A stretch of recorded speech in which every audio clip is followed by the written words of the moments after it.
Hello ladies and gentlemen. On November 19th, 2015, Eurogamer discovered that the newly released Star Wars bundle containing 3 Star Wars games from PlayStation 2 is running on an official emulator on PlayStation 4, capable of running many other PlayStation 2 games.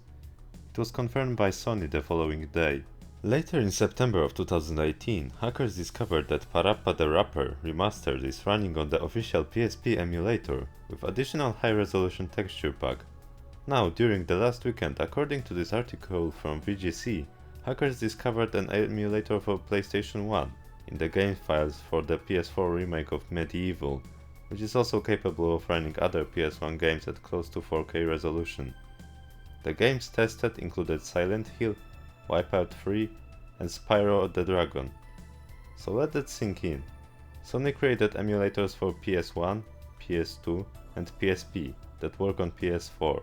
The company could have used this opportunity to make Xbox One style backwards compatibility, but instead what we got was a small amount of PS2 releases on PSN, and some more added to PlayStation Now, which is a paid streaming service. Here is the thing.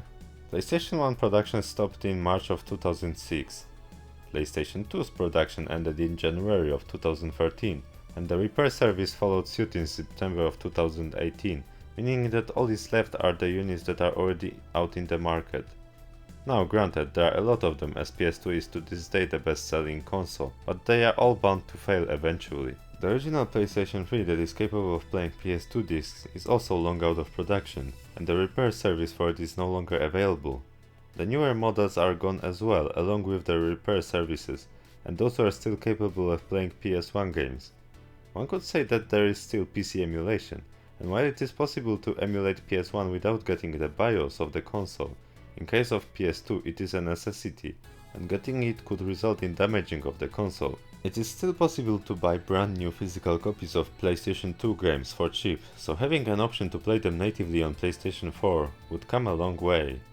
Unfortunately, the situation most likely won't get better for PlayStation 5, as Sony patented PlayStation 1, PlayStation 2 and PlayStation 3 backwards compatibility utilizing cloud, so most likely PlayStation Now.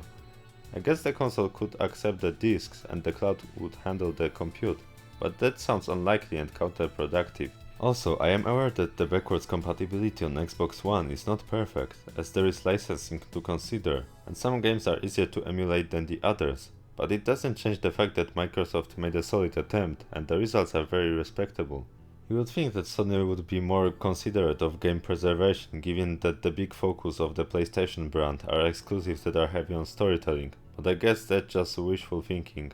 So what do you think about all of this? Leave a comment down below. For now, thank you everyone for watching. I hope that you enjoyed the video. Check the description where you can find links to my socials and articles that I used for this video. See you next time.